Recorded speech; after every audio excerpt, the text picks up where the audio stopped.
I can do that. Welcome to Indiana Sports Beat Radio, presented by Endeavor Hospitality Group and Andy Moore Honda of Bloomington. Looks over the middle, second guesses, fires, throws. Does he make the catch in the end zone? Yes! Touchdown! Oladipo to win it. Another one! Another one! Huge hole. He's at the 30. He's going to go. 10, 5, touchdown. Jonathan Taylor. Galloway finds Rob Finnessy, who fires the three in. He hit it. Now, from the Golf Club at Eagle Point Studios, here's your host, Jim Coyle. Hello, everybody. Welcome aboard to another edition of Indiana Sports Beat Radio, coming to you here from high atop the 18th fairway at the Golf Club at Eagle Point Studios. Actually moved to BB's here on this Friday, as we always are. BB's market a part of the Endeavor Hospitality Wow Club. Make sure you go there, sign up, start earning wow rewards today to great places like BB's, where you can come in, have fresh meats ready to go, lunch, brunch, dinner. Got the ladies over in the bakery, man. They're ready to go all the time. Also, Andy Moore Honda, Bloomington's #1 Honda dealer, powered the program. Appreciate everybody. I hope everyone's having a good day and ready to get started. The weekend is on its way. Anything going on this weekend, John? Nothing important, I think. Nothing important in Bloomington, especially. Another boring weekend. The #1 ranked Purdue Boilermakers come to Simon Scott Assembly Hall for the first time ever as a #1 ranked team. Indiana has not knocked off a #1 ranked team since 2012. That was Michigan, I believe, in January of 2013 or 12 or 13. I have to look that back up. But Purdue has never come to Bloomington as a #1 team. They've not been #1 a lot. Other this year, they last year was the first year, I think, and then the weeks that they have been this year. But so that's going to be interesting. Indiana has a shot to not only beat Purdue, the Big Ten conference leader, but they have a shot to beat Purdue, the Big Ten conference leader, as the #1 ranked team. That would put a feather in their bonnet. Andrew, how are you, sir? Philip points out that Florida FAU's 20-game winning streak finally snapped by UAB. Oddly, Mike Davis's old squad. But hopefully they get back up on the winning side. Dusty May and crew. Michael the Music Man on, Rudy the Boxer. Of course, Fred the Assassin up and at it early from Easton, Pennsylvania. Yes, everyone does have nights off, and that's just going to happen. But you can't have a night off tomorrow, because tomorrow is a big game and it's a big day, and you got to show up. I was on another radio show before we started ours today, and I didn't expect him to win at Maryland. I just didn't, and it wasn't because I thought they were looking ahead to Purdue. Maryland was 10-1 at home. You don't get that way for no reason. There are just other things going into it. I think that there may have been, maybe there was a little bit looking ahead to Purdue, but I don't think it was enough that it should have manifested itself the way that they played. So, well, it's not stopping Purdue, Jesse. Purdue has been stopped nearly by Nebraska, by Ohio State. And if you look, those two teams are in the bottom of the conference. They should have lost to Nebraska, should have lost to Ohio State, should have lost to both of those teams. They were lucky beyond luck to have won those two games. And that would have been 2 losses against 2 of the worst teams in the conference. So it's not that they can't be stopped. They can be. But guys are going to have to do things that they probably haven't done this year. You're not going to stop Zach Edey. I don't want this to be just about IU-Purdue, but I guess might as well. It's a big game. But you're not going to stop Zach Edey, I don't think. And he wasn't a big part of the game last year, but that's because he wasn't as much as the rotation. Trace Jackson Davis didn't play really last year much. And that changed Indiana's entire attack, which was probably to their benefit. I don't know that they win the game going the other way. But now they've got guys that can do both. And they're going to have guys step up offensively. I've said this same thing nonstop. You've got Trace Jackson-Davis, who you expect to perform. You've got Jalen Hood-Schifino, who you need to perform. And you expect it, but you can't always count on it because he's still got a little bit of the freshman up and down freshman blues with some slight inconsistency on his shooting. But that is why people like Miller Kopp, who is a senior, need to step up. Tamar Bates is going to have to step up. Trey Galloway's got to step up. I expect Jordan Geronimo to play. I have no inside information on that. I'm just thinking that they may have held him out for the last game to get him fully healthy for this one. We'll see. They're going to need him. They're going to need him desperately because Zach Edey is going to draw fouls on Indiana without question. And Malik Renew has been a foul machine. Race Thompson is, we'll see. We'll see what he can get done, but they're going to have to keep Edey as far away from the post as possible. But it's not just Zach Edey. You saw Mason Gillis knock down 9 threes the other night. Indiana has to put pressure on these freshman guards and hope for some turnovers, hope that they make some mistakes. The fact that they're playing in Simon Scott Assembly Hall, hope that that effect can wear on them as well. But Indiana's going to have to force some mistakes out of this Purdue team. But we'll talk about that a lot more with Alec. Alec Lasley from thehoosier.com is going to join us, as is Zach Osterman and Dub Jellison from Boiler Upload. We'll get the Purdue perspective on this game this weekend. People are fired up, man. Tickets are hard to come by. Who's going? Anybody going that's listening live right now? Did anybody sell their tickets? You probably, if you didn't know the person, you probably sold them to a Purdue fan. So just saying, there's always that you got going. But it is a happy Friday, except for one thing. Boy, it's colder than, you know what? My goodness. High of 23 expected today here in Bloomington, John Boy.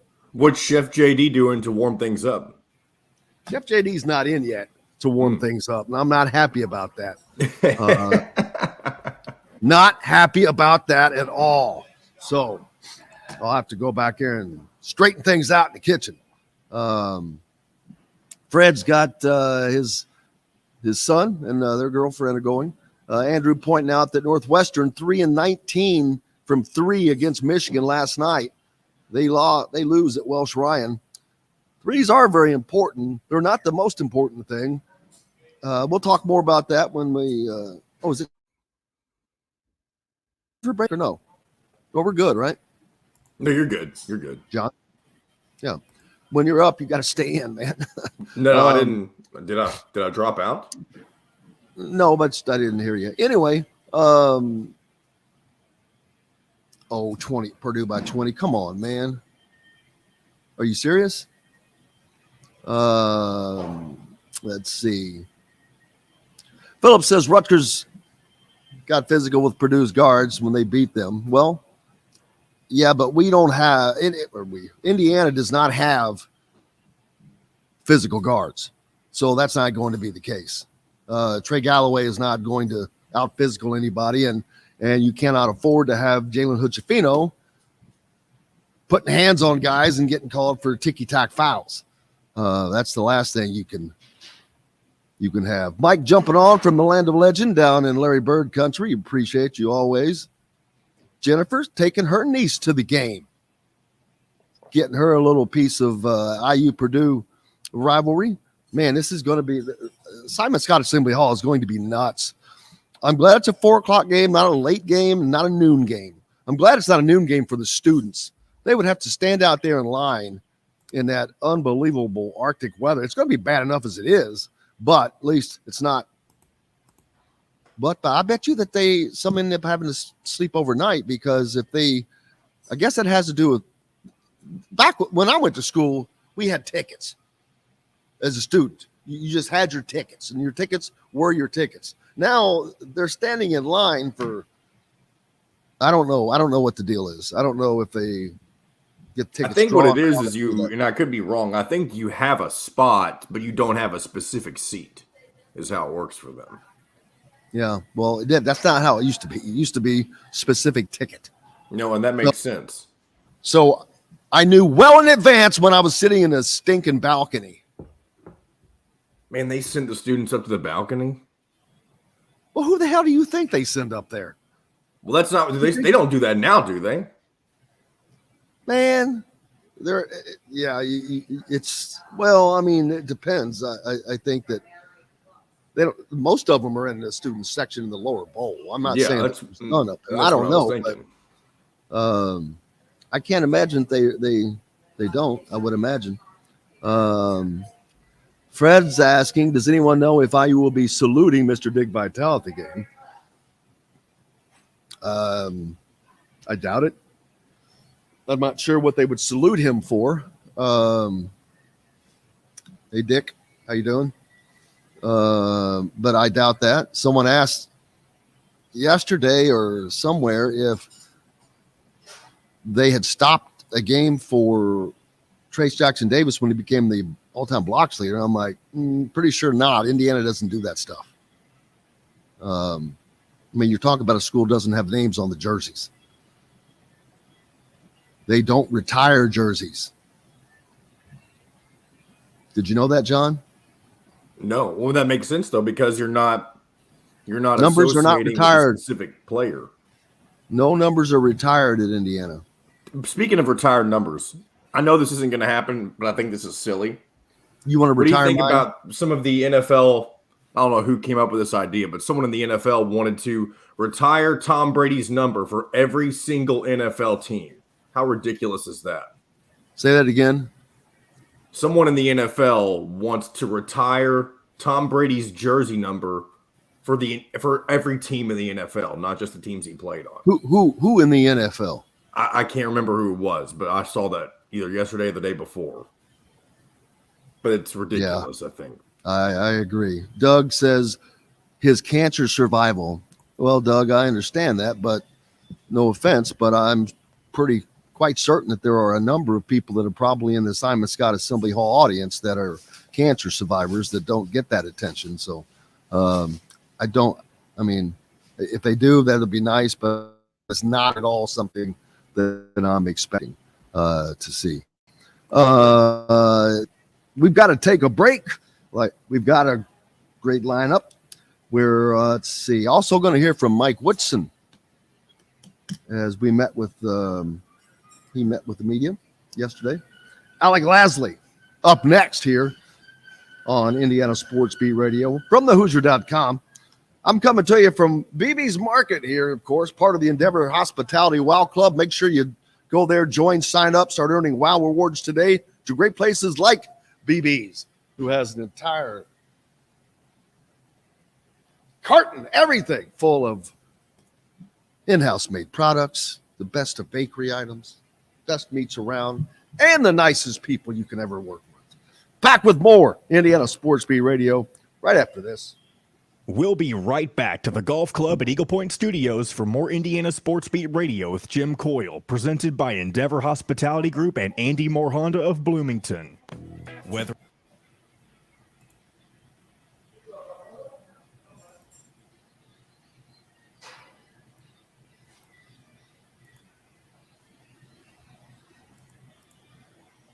Good morning, Sir Alec. Good morning. How are we doing? I'm enjoying my coffee. Yep, me as well.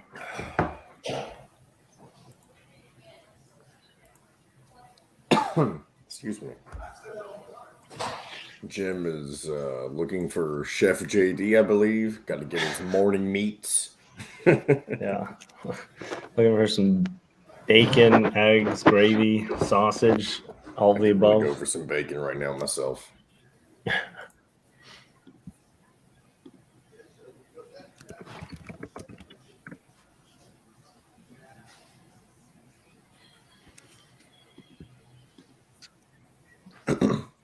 Was last Friday the Friday that Jim wasn't on time, or was that the one before that? I can't remember. I wasn't on last Friday. Okay. So I don't know. I know the I can't one. remember. I think the one before that, it was just you and Dustin with me. Okay, maybe that's what I'm thinking then. Oh,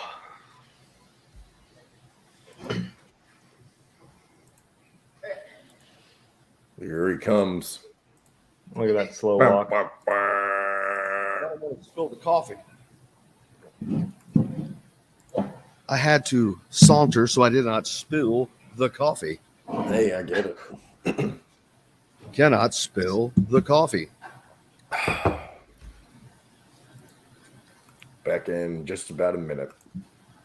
Just about a minute. Okay, let's see.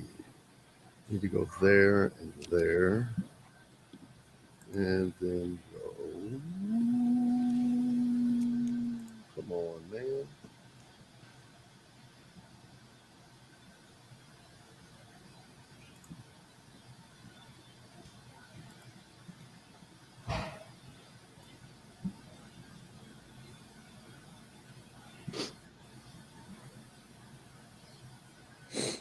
Okay, 30 seconds.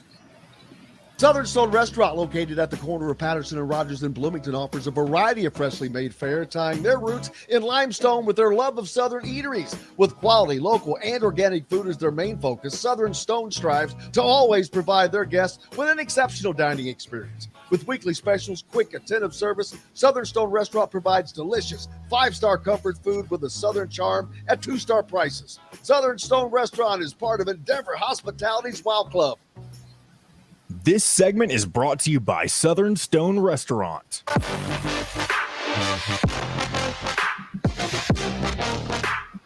Now back to the Golf Club at Eagle Point Studios for more Indiana Sports Beat Radio with Jim Coyle, presented by Endeavor Hospitality Group and Andy Moore Honda of Bloomington. Welcome back, Indiana Sports Beat Radio here on this Friday. I hope your week went well and you're ready for the weekend. Hope your plans are probably involve a lot of indoor activities because it's going to be cool. Alec Lasley, speaking of cold, Alec Lasley joins us now from thehoosier.com. How are you doing, sir? Doing well. How are you doing? Lovely. Having a little sip of coffee this day. Absolutely. Enjoying Needed this on a- cold, frigid weather. Yeah, needed on a cold day like today. High of 23 degrees in Bloomington. I do not know what the high expected is in West Lafayette.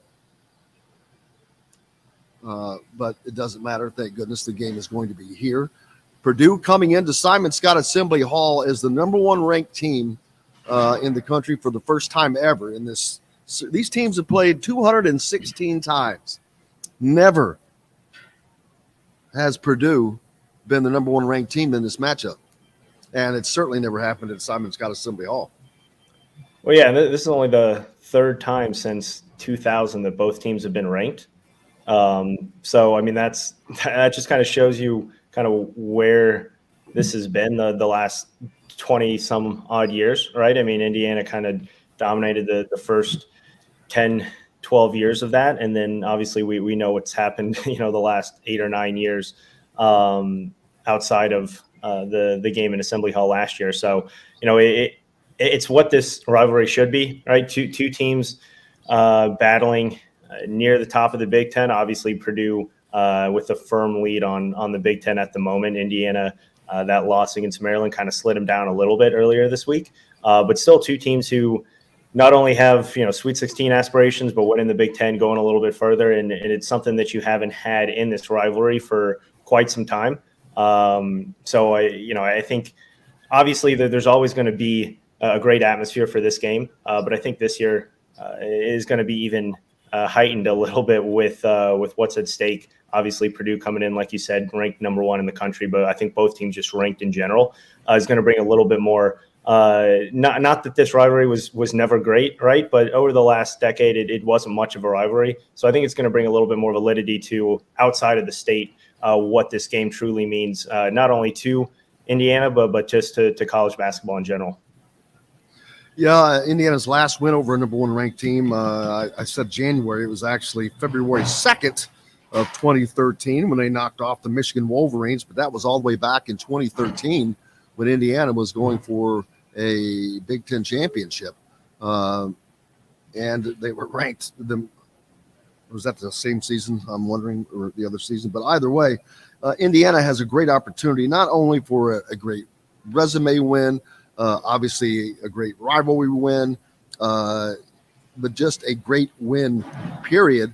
And to show that they're not a fluke. I mean, obviously they're not a fluke, but Purdue is a team that is beatable. We've seen them in games against Nebraska and Ohio State and Michigan State escape, and that's what good teams do. They find a way to win, but they are absolutely beatable.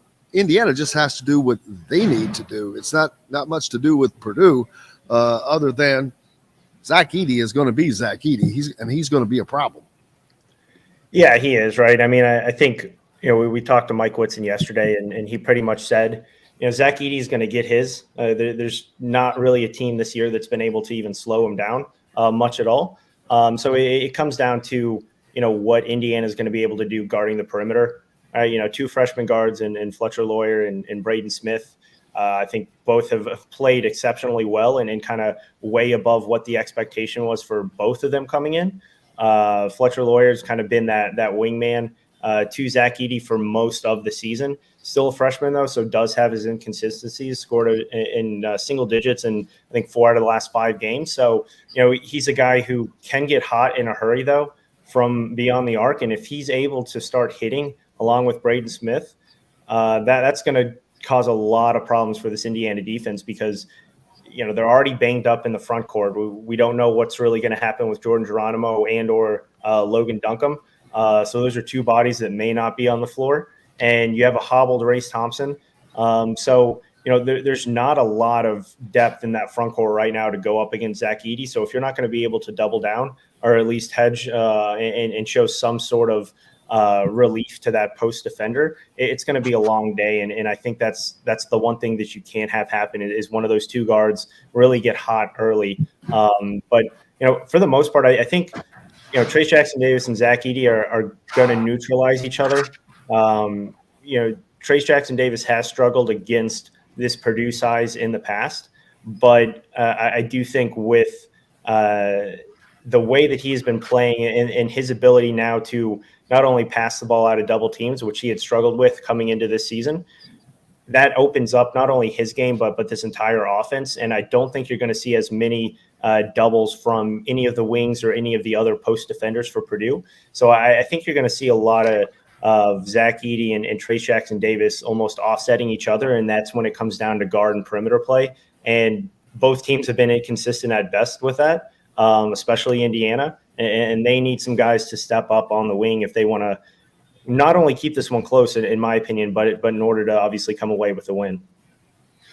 Absolutely. I talked about the keys to this is it's not just going to be this. Everyone's going to be watching Trace and Zach Edey, but there's going to be so much more going on around them that is actually going to be probably the telltale sign of winning this game. The other night, Purdue had 9 3-pointers from Mason Gillis. Well, but you get 9 threes from somebody, you're going to win a lot of games. I don't care who you got in the paint.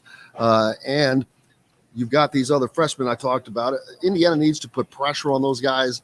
They're still freshmen. They're still apt to potentially making mistakes. They're playing in an environment like they've never played in before. And so you have to do what you can to try to disrupt their offense before they can get set, before they can get it in and let Zach Edey take care of you all day. Yeah, and that's going to be a key, right? I mean, this is the biggest game that these guys have played in probably in their 20 some odd games in their freshman season. And it's going to be probably one of the best environments they do play in throughout their entire college careers, especially this year with kind of what's at stake and what we talked about at the start here. So, I think it's a critical first 4 to 5 minutes for a guy like Trey Galloway, guy who pretty much relishes in that role of being that lockdown defender and takes on all of that responsibility, but also loves to go off of the crowd and go off the atmosphere. Sometimes gets a little bit too amped up for big games like this. And especially early on, you cannot have him pick up 1 or 2 quick early fouls, which he's been accustomed to at times. He needs to be on the floor for the majority of this game, not only defensively, but because of his ability to drive and kick or drive and score at the rim, which when he is off the floor, takes away a lot from this offense, especially if Jalen Hood-Schifino is not going to be hitting at the rate that he was maybe a couple games ago, right? I mean, he struggled the last 4 games. You take away that Ohio State game, he's really struggled to shoot the ball, shooting about 30% from the field. So, if he's not going to be on the way that he was, there has not been a lot of Tamar Bates as of late, right? So I think a lot of it's going to come down to Trey Galloway on both ends of the floor, and he needs to stay on the floor, and that's a key. We saw him get in foul trouble against Maryland, and we saw that offense and that press break and that zone offense really struggle because there was such a lack of penetration and aggressiveness attacking the defense. And that's what he does best when this offense kind of gets into a lull. So he needs to be on the floor, and he needs to stay active without fouling, which is something obviously we know this Indiana team has really struggled with, but especially Trey Galloway at times going into big time guard matchups like this one. And that with Jalen Hood-Schifino, we're going to have 3 out of the 4 freshmen, or 3 out of the 4 guards, starting guards, are going to be freshmen. I don't know that that's ever happened in this series. Doesn't happen in a lot of series, but that's going to be a telltale sign of which freshmen are playing better. And you would certainly think that Jalen Hood-Schifino is going to be a lot more comfortable in Simon Scott Assembly Hall at home, and hopefully that can help get him back on track, because the performance against Maryland was man, you cannot win a game when your point guard is doing that. So you can't win a game when he's doing that, yes, but you also can't win a game when you don't get anything from those perimeter players. I mean, obviously, no, it wasn't just him. It wasn't just him. Tamar Bates really struggled. Miller Kopp struggled to hit. So again, this is if he is going to be off, which again, he's a freshman. I think we look at what he did right when Xavier Johnson got hurt up until, about a week ago, and the performances that he had game in and game out, right? Which I think, he raised that level of expectation for him even more than what he had.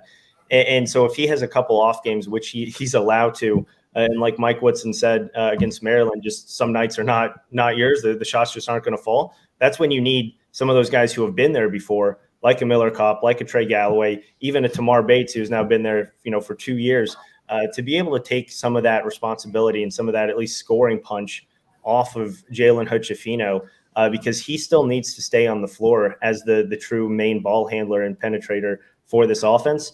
And yeah, he struggled shooting the ball against Maryland, but I still thought he did a very good job of getting to his spots in the paint. They just weren't falling, right? So, I mean, he only took 2 threes. It would be a lot different if he wasn't being that aggressive Jalen Hood-Schifino at getting into the paint and trying to create than what he was. So, I still think, as bad as that shooting performance was, it wasn't as bad when you kind of look into the not only the box score, but you look into what he did in the game. He rushed a few things in the paint, but he was getting to his spots. And as long as he's doing that consistently, he's going to score more oftentimes than not. And I know a lot of people on here think that I just rip on Miller Kopp too much, but this is exactly why and exactly what I talk about. That last game, where is he? He's a senior. So you're putting all this pressure on all these guys that are all younger than you are. He's got to step up, in my opinion, and especially in a game like Maryland when nothing was falling. They couldn't throw in the ocean from a boat. So that's where he needs to step up. He did take 7 shots at least, which surprised me. But regardless, they're going to have it from not just him. They're going to have Tamar Bates has to have a good game. He has to play well. They have to focus on defense. Race Thompson has to play smart. Malik Renew is going to have to be very careful not to get into foul trouble anytime he gets around the big guy, because that's been obviously an Achilles heel for Malik, and he's been playing very, very well. His last 3 games, he's averaging 10 points a game. Trey Galloway, his last 5 games, he's averaging 9 points a game. That's why I'd like to see him shoot it more. He's averaging 67% from 3 on 8 of 12 shooting from behind the arc right now, and 54% overall. He just needs to stay confident and keep shooting the ball. Get it to those guys and let them put it up. Yeah, I mean, obviously the key there for Malik Renew is staying out of foul trouble. I doubt you're going to see him much on Zach Edey, because that's a matchup destined to fail. I think everyone pretty much knows that.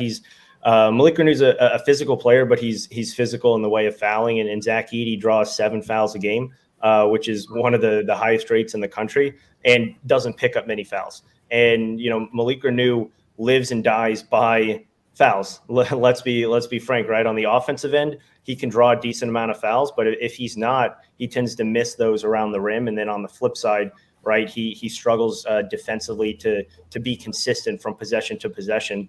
And I think, especially if whether or not it's Caleb First or Mason Gillis, I think that's a much, much, much better matchup for Malik Renew and that versatility that he has to at least, because First and Gillis are not going to be effective drivers for the most part. They may have a couple drives here and there, but that's not their game. Much different than Adante Scott for Maryland, who absolutely ripped apart Indiana's 4s on Tuesday. That's a much, much different matchup and a much better one for Indiana against Purdue here at that 4 spot. Now it's just, again, you need Race Thompson of old in order to do something in that front court on the defensive end, especially if you're not going to have the extra bodies in a Jordan Geronimo or a Logan Duncombe even that you could throw in there for a few minutes. So, it's very critical that Race Thompson plays much stronger on the defensive end than he has since he's pretty much been back from that knee injury. He hasn't shown a whole lot on either side of the ball since that injury. Which, is to be expected. I think a lot of people expected him to be out a lot longer than what he actually was. So for him to come back and at least provide some good minutes when some of these other guys are down is critical. But he's been here. He's been in these matchups numerous times. He's gone up against these Purdue bigs numerous times. He knows what he has to do. I think you're going to see him step up, and I think that's going to be critical in order for Indiana to have a shot in at least slowing down a guy like Zach Edey, who most likely is going to get his 20 and 10. It just comes down to how efficiently he's going to get those 20 and 10 and how many times you're going to force him to pass out of that double team and either try to repost or force one of those outside perimeter players to create off a dribble or knock down an outside shot. Before we hit a break, just a couple of quick numbers in. Ken Palm, Purdue, number 3, Indiana, number 21. Offensive, Ken Palm has them number 2, has Indiana number 25. Defensively, he has Purdue number 18, Indiana's 40. Points allowed, 60. That's a number right there that Indiana has to score. They're going to have to score 67, 68, 70 points to win this game. I think without question. Purdue's I don't think it's going to be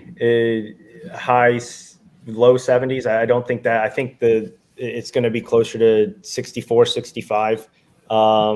Purdue's a slow team, right? Because they need to be with Zach Edey. It revolves around him. Their possessions are slow. That's the thing. Indiana has got to do whatever they can to not let Purdue control the tempo. Indiana needs to try to do that. Absolutely, but I think some of that, obviously we'll see if they get up and press a little bit, which I'd like to see, get those freshman guards of Purdue a little bit out of sorts. But if they don't do that, there's no way that you're going to really be able to speed up Purdue, because they have that system is in place to be very, very methodical and have Zach Edey get down the floor first and get that deep post position. You come across half court, toss it down to him and let him work. And, those possessions are going to be slow. They're going to be minimal. And so for Indiana, you need to be very efficient on the offensive end because those possessions are going to be limited. Absolutely. Hey, we got to take a quick break. We'll be back with plenty more, but brought to you by our good friends from Endeavor Hospitality, Wild Club, and Go Team. It's like right here, man. You can pick it up right here at BB's or just go to GoTeamBites.com. For those on the go, fresh, healthy alternative snack that tastes great, full of protein. This is vanilla latte flavor. They've got all kinds of great flavors here, by the way. Alec Lasley from thehoosier.com with us, back with more right after this. We'll be right back to the Golf Club at Eagle Point Studios for more Indiana Sports Beat Radio with Jim Coyle, presented by Endeavor Hospitality Group and Andy Moore Honda of Bloomington. Golfers, here's the deal. All right.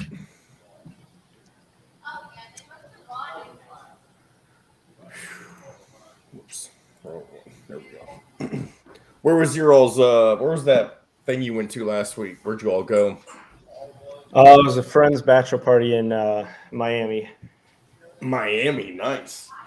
Yeah, it was a weekend. I've never been to Miami. Is it as like I always thought of Miami as just like the Vegas of the South? Is that kind of? I mean, that's how I parts of it, pictured it, at least. Parts of it, maybe it's a lot more.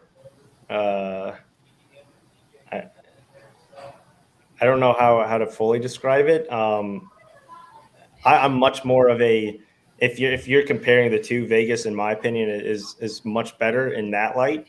I think the overall atmosphere is just a little bit more a little bit better probably in Miami, right? Because you have the water there and a little bit more of the outdoor activities that you can do. So I love that part. That part's nicer. But overall, I mean, right, casino and nightlife is pretty good both areas. Just kind of depends what nightlife you really want. I guess for you to kind of pick your side there. That's interesting.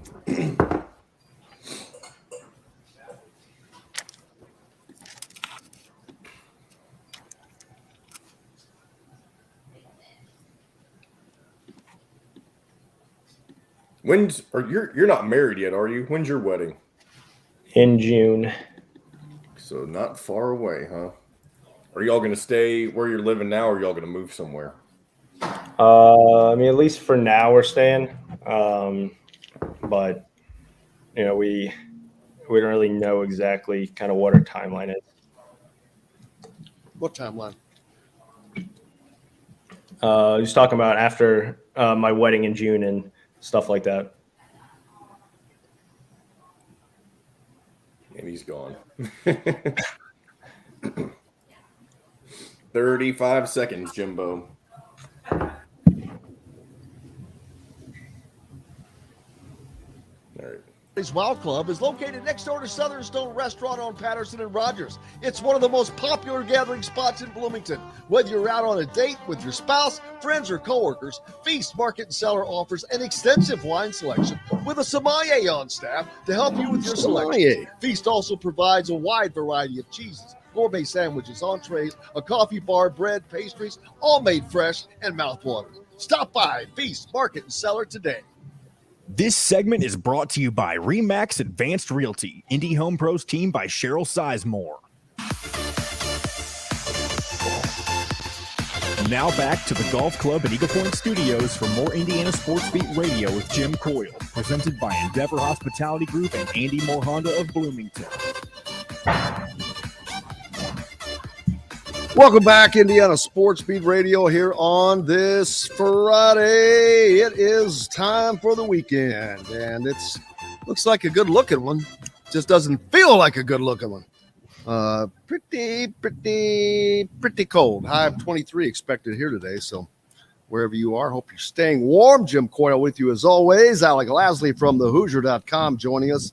as Indiana preparing to take on the number 1 ranked Purdue Boilermakers tomorrow. Too many B's. I'm looking over the standings right now. Indiana and let's see, what are they? 2, 3, tied for 4th. 2-way, 3-way, 4-way, 5-way, 6-way. Oh my God! Have you looked at the standings today? Not today after Northwestern lost last It is night. a 6-way tie for 4th. Purdue, of course, at the top at 11-1. Illinois and Rutgers tied at 7-4. Then you have 6 teams. 6. And as a matter of fact, there's 8 if you want to count 2 more. They're just a half a game, behind them. It's nuts in the Big Ten. But Northwestern, Maryland, Iowa, Michigan State, Michigan, and Indiana, of course, all tied there. Indiana with a sparkling 11-1 home record, which hopefully that'll matter this weekend as Purdue comes to town. We'll get back to that more. Also going to be some recruits at Simon Scott Assembly Hall on Saturday, Alec.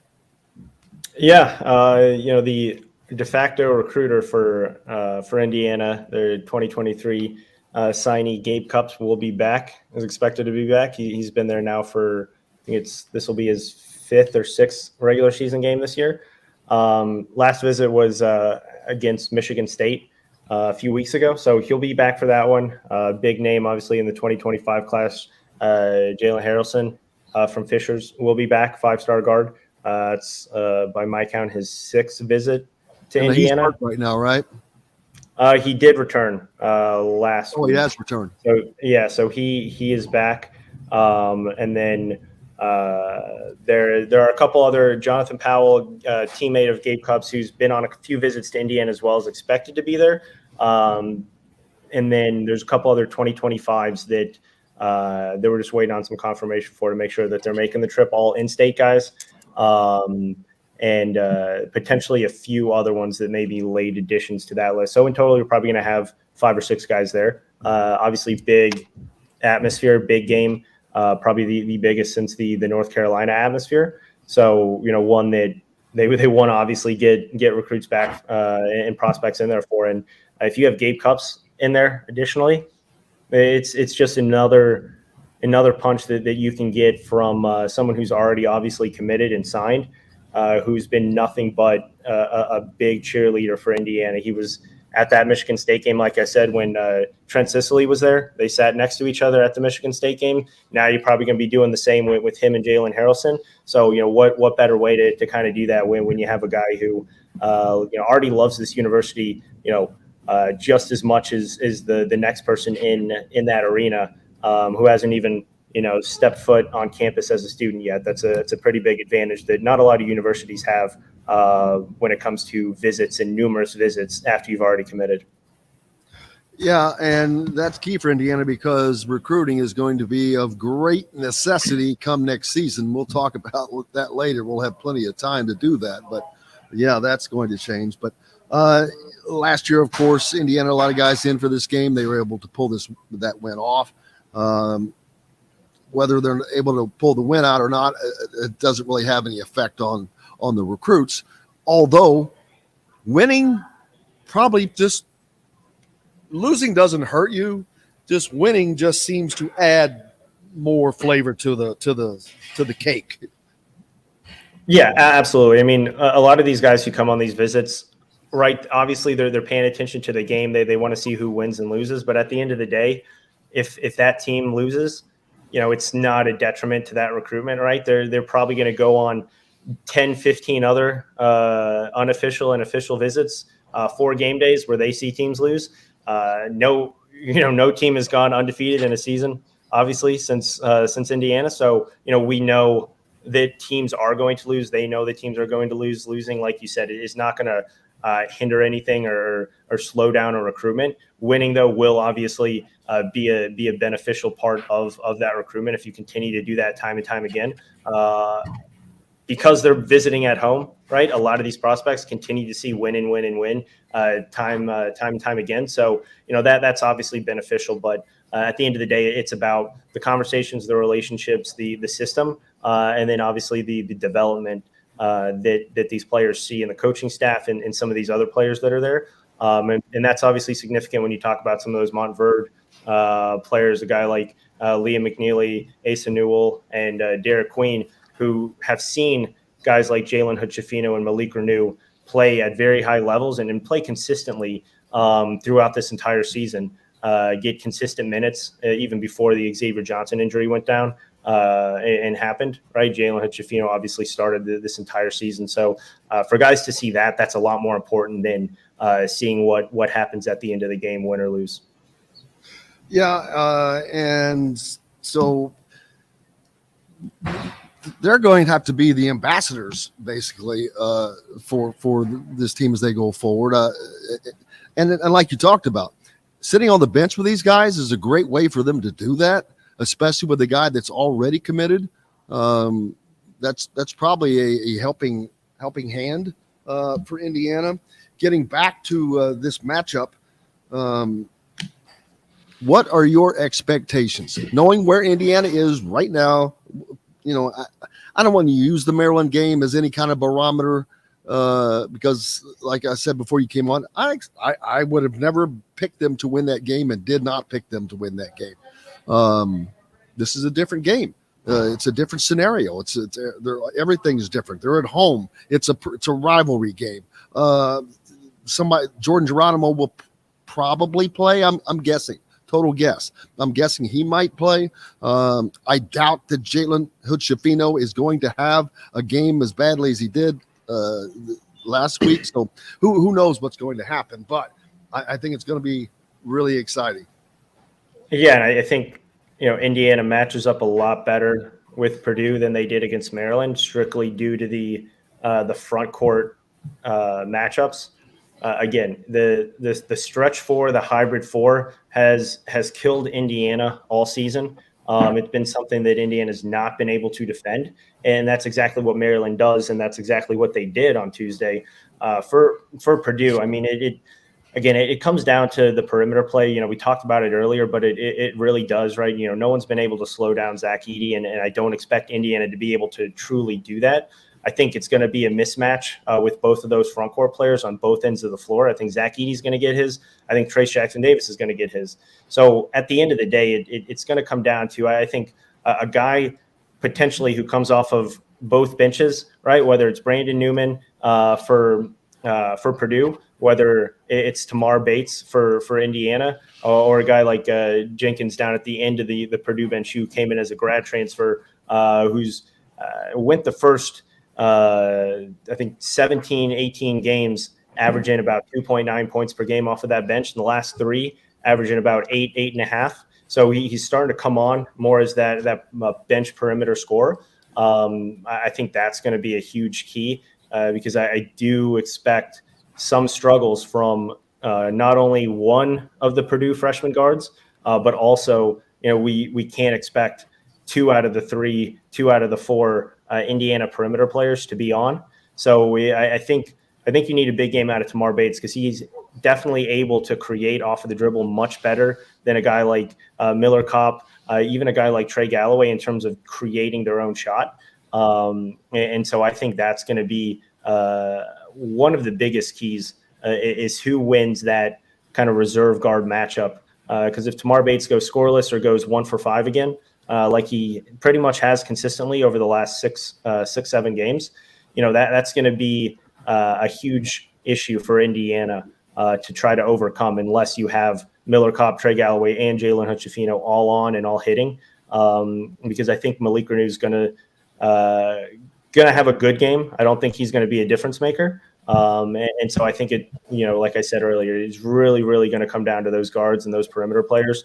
And yes, who makes more outside shots, but I think just in general, who makes more impact plays, who can get a bucket when they need one. Where does Indiana go when or if Trace Jackson-Davis is out of the game? And then where does Purdue go when and if Zach Edey goes out of the game with those guards and perimeter skill players?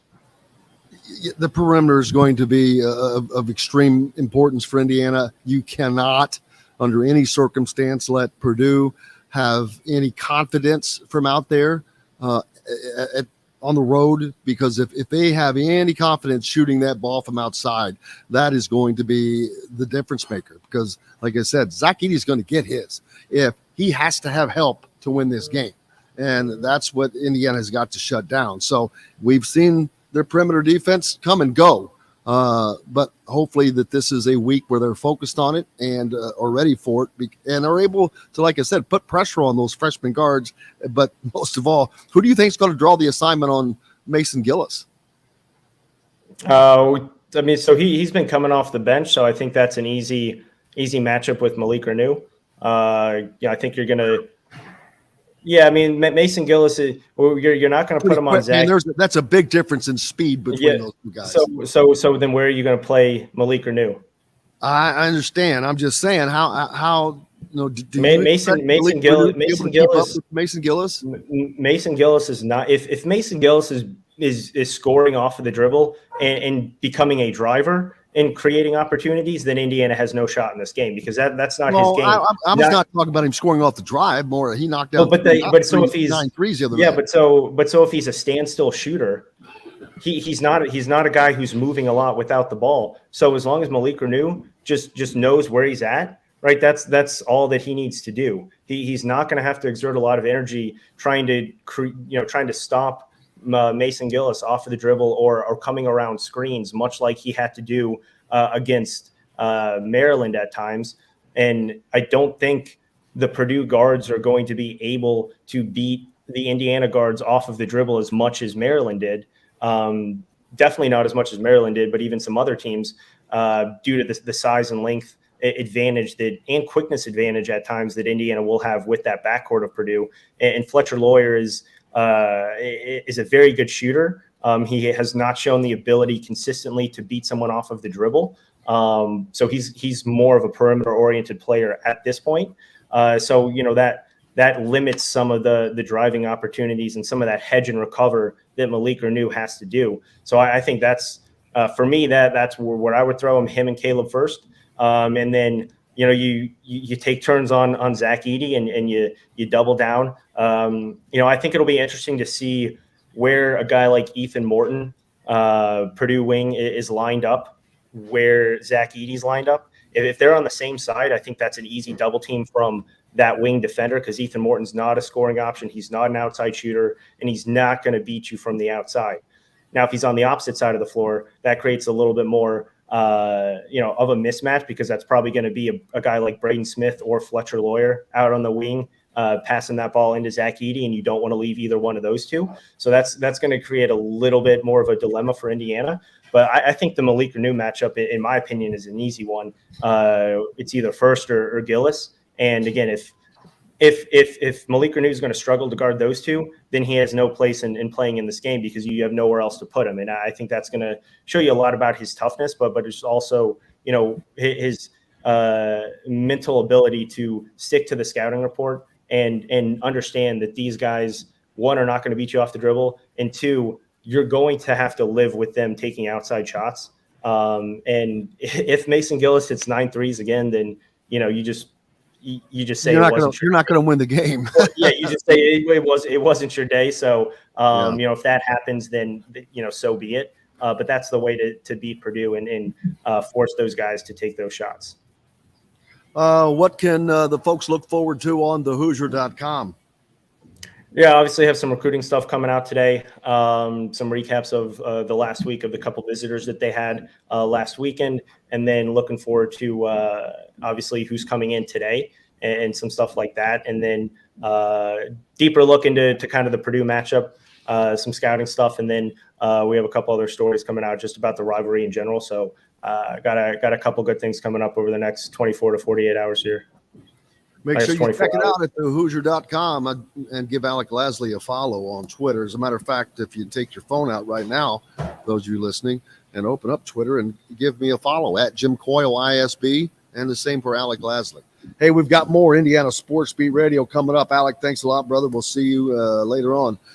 Brought to you by our Appreciate it. good friends from Barber Pop Real Estate Services. For those down in the Louisville, Southern Indiana, Floyd, Clark, Harrison, Jefferson, Clark areas, you need Barber Pop Real Estate Services. They have served those communities for over 3 decades. No one can get you in the home you want faster, quicker, or less expensive than Barbara Pop. Reach out to Barbara at barberpop.com or our friend Matt Lincoln, Matt at barberpop.com. We're back with more Indiana Sports Beat Radio coming to you from BB's Market.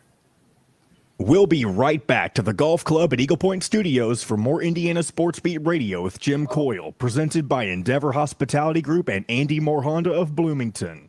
Andy Moore Honda.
What? Where'd he go? Let's see. I don't know if he knew he disconnected.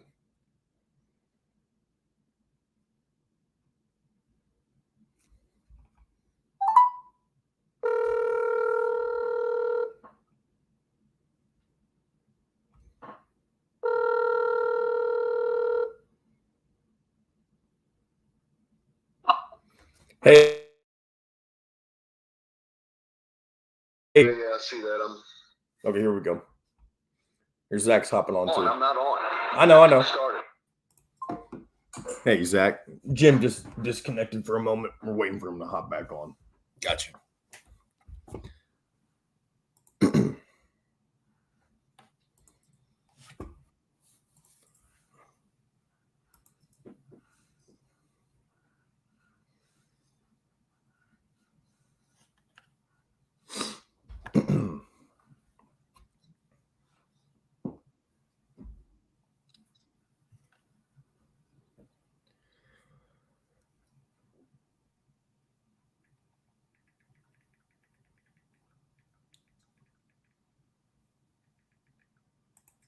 Not sure how he disconnected, but oh well, things happen.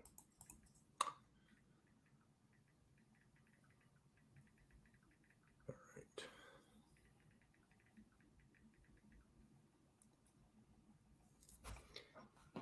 If it goes too long, I'll just get this segment started and hand it to him here when he gets back. But it shouldn't, unless he just had a computer to blow up on him, it shouldn't take him too long to hop back on.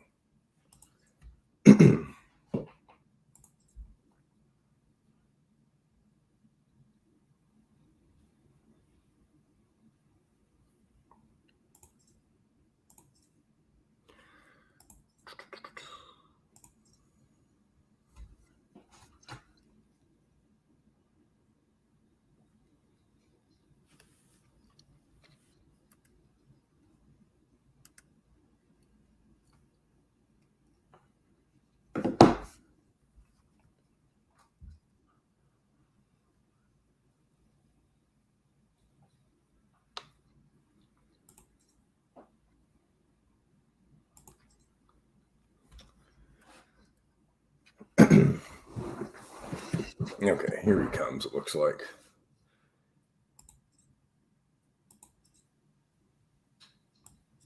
All right, Jim, are you good? Can you hear me?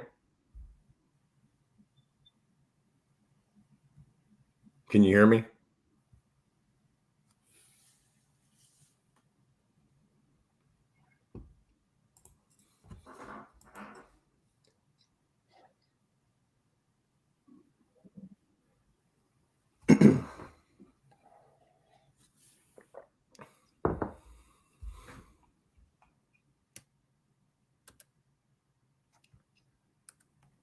All right. Yeah, I guess we're going to go ahead and get this segment started. We can't keep going with all this. So Sure. So let me, here we go. This segment is brought to you by Feast Market and Cellar.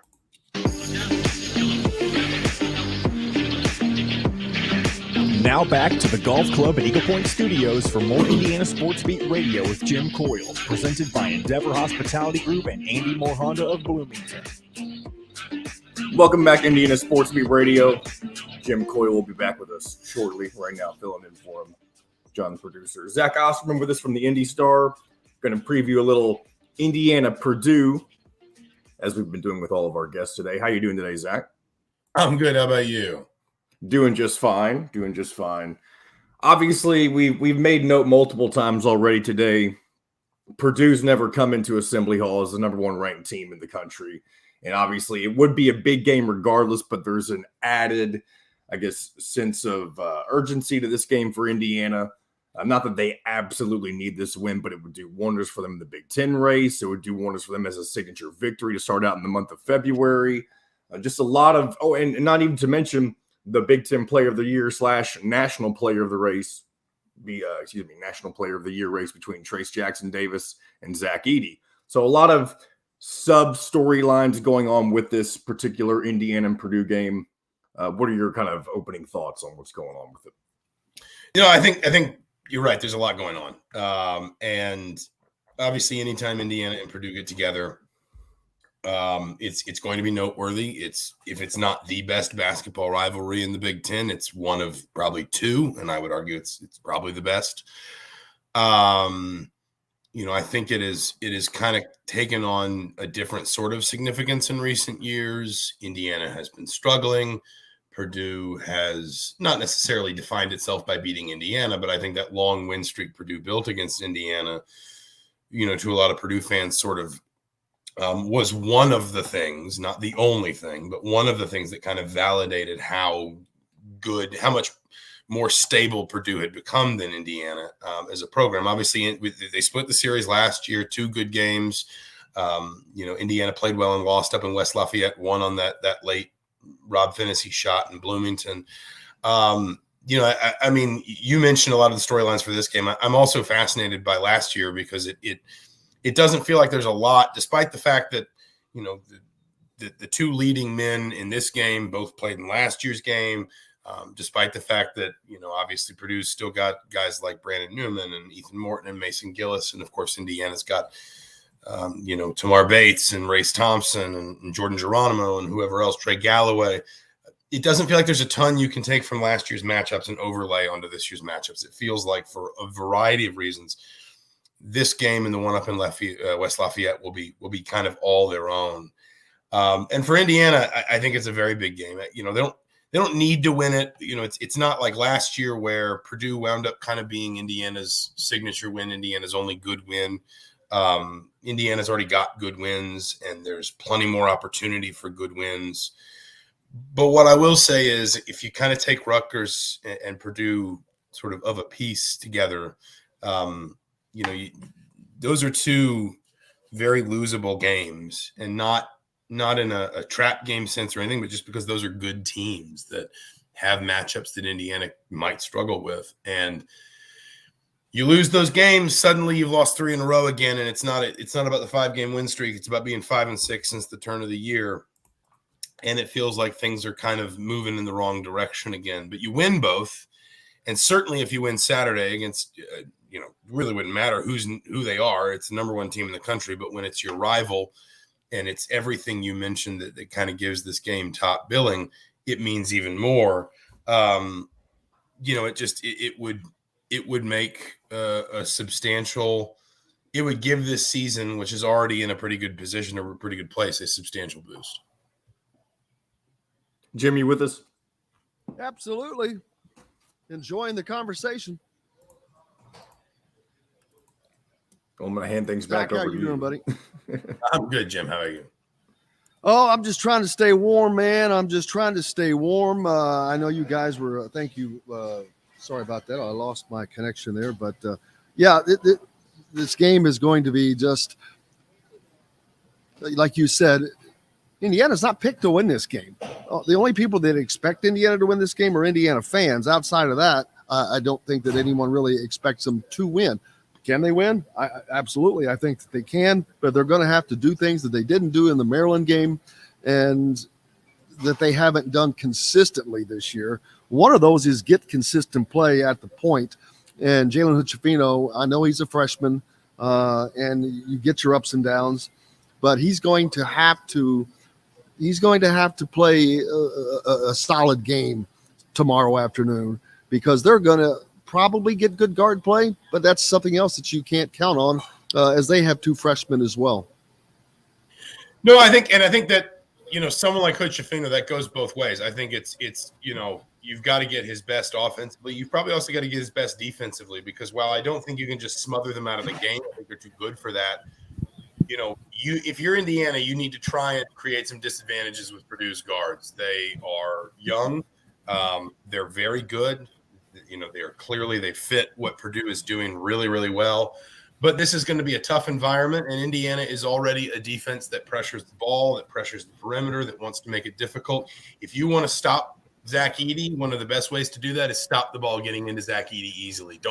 Don't make his post touches easy. Don't make the post entries easy. Make him have to come out to get the ball. Make him have to move from his preferred position to give a guard who's maybe being pressured a little bit more on the perimeter a better angle, and then suddenly Edey doesn't have the ball quite where he wants it, and so you've got him off his spot, and you've got an advantage.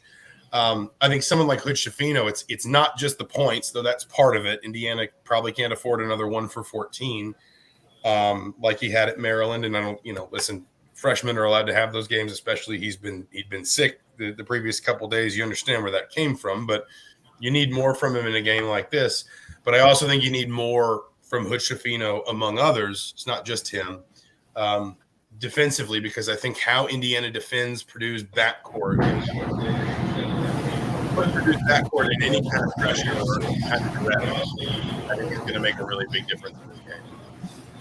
Yeah, and something I haven't brought up yet, and this is a major difference. How much is Indiana missing Xavier Johnson in this game because of his defense, because of the pressure he could put on these freshman guards, and because of the explosiveness he has offensively to get around them? Is this a game where Jalen Hood-Schifino, though, can still try to exploit that against Purdue's guards? I mean, it'll be interesting to see. He is, I think, a little bit bigger than both of those players. Now, obviously, Purdue can throw different covers at him. Purdue can bring Ethan Morton at him, can bring Brandon Newman at him. I suppose in a pinch could even throw Mason Gillis at him, though I would be surprised if that's kind of the long-term plan. But in general, yeah, I think it especially when you remember the way that Indiana kind of attacked Zach Edey in ball screen situations last year up in West Lafayette. And I think Edey is a lot better defensively than he was a year ago. I think he's gotten a lot more mobile. I think his footwork is better. I think, he's playing more minutes, and that's part of the reason why. But even if he is better, Trace Jackson Davis is still more mobile. And I'm not convinced that this is going to be just the Edey and Jackson Davis show, that they're going to be playing each other for 40 minutes. And I think there's some value if you are Matt Painter or Mike Woodson in some significant stretches where your main guy isn't guarding the other team's main guy in the post. But if you're Indiana, I think one of the things you're going to want to try and exploit offensively is the fact that you do you don't have you may not have the more physically dominant big man in terms of what Edey can do because of his size, his reach, the way he knows how to use his his sort of just physical advantage over a lot of players, but you probably have the more mobile one. You probably have the one that is better going downhill, driving the ball a little bit, being out in space. And so that's not just about your bigs. That's about your guards too. And obviously Jalen Hood-Schifino, Trey Galloway are going to have the ball in their hands a lot. It's going to be on them to make sure when they do get into those situations, they're executing well. Yeah, I think Trace is just going to have to hit his shots. The other night at home, his shots weren't falling to start. He started out slowly, 2 of 7, but then picked up the pace. As long as he's hitting shots, I don't think Edey is going to get up to block him. So, and he's just got to take care of being careful fouling on the defensive side. And well, everyone will in that regard. That's going to be a problem for Indiana. Guarding Zach Edey is not picking up too many fouls along the way. With they've been kind of shorthanded in the front court. I think Jordan Geronimo will end up playing tonight. That's just a pure speculative guess, but they could sure use him without question. Yeah, he's the sort of player that when you talk about defending Zach Edey, like there's no great tried and true formula for it. He's just too physically dominant. And last year, Indiana even kind of stumbled into this whole idea of having Michael Durr as kind of a quiet key big with Trace Jackson Davis in foul trouble. You don't have a player with Durr's size on your bench right now. You do have fouls. It is worth saying. And Edey hits about 73% of his free throws. It's not a it's not a hack-a-shack situation where if you get him to the free throw line, he misses a lot of them. He's still a good free throw shooter, so you can't necessarily just say, well, we're just going to foul him and not let it be easy. But I think if in the absence of having a player that you can just put on him and say, he's 7'4", but you're 7 foot, and you can hold your own, I do think that different looks, different kinds of defenders is basically the best you're going to be able to do. Different coverages, maybe bring maybe bring some doubles. Mike Woodson doesn't like to double team much. That has never been his thing. He's very much kind of straight man to man, and we're all going to have our cover, our assignment. We're going to play that, and we're going to make it work. Maybe you double him a little bit, and if you do, a player like Jordan Geronimo is the kind of player who would make sense. He is obviously very explosive. He's also got long arms, so he can play bigger than his frame. I think this is the sort of game where, not that Jordan Geronimo would if he plays, goes out there and has a chance to shut down Zach Edey. Nobody really does that, but I think it's the sort of game where if you have Geronimo, it puts some options on the table for how you defend Edey that you wouldn't have otherwise. Exactly. I agree on that.